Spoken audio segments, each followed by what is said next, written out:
And today's winner, probably the biggest result on the road. And Shane's got the biggest mullet in New Zealand bike racing. Shane, you went with 400 metres to go and then just had to stay there. Yep, really happy with the result. As you said, went with 400 odd metres to go. I knew without a team I had to go nice and early and try and hold on, and that's what I did. I've seen Matt Gorder from Subway coming around me, but the line came close enough to me, thankfully. And it looks like an average of 43 Ks for 130 Ks of racing. It was fast the whole race. Nice fast course, I guess. The West Coast, the days without the wind, you can generally average quite high speed, so that was like today. It's good starting to warm up now, so it's a bit late, but it's good. Nice. And there were a couple of attacks, a couple of guys trying to get away, but they were brought back pretty quickly. Yep, I was always confident it was going to be a bunch sprint, but even if it wasn't, without a team, there wasn't much I could do with it, about it.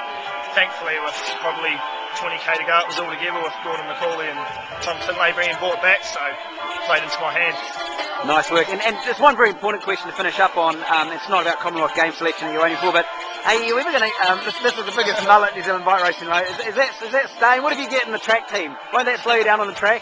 I'll be in the track team. There's been talk about it, but we haven't had to cut it yet, but generally I cost taking film of it, so I'll let you over today. Well, it looks like Karen Fulton from Nelson has picked up the Round Brunner female title, of course, and the some elite points today. So Karen, big day out there on the bike today? Oh, yeah, trying to look after myself because I've got a big race tomorrow as well, so it was an interesting course.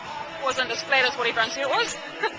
Yeah, and so talk us through the last K. Obviously you sat on Jenny a little bit and then she led you in town, then it was a full-on sprint. Yeah, full on, but then got held up. It's quite a funny shoot and all the guys were sitting up and I was trying to zip through just in case the girls zip through me, but yeah, it's quite a technical little finish that.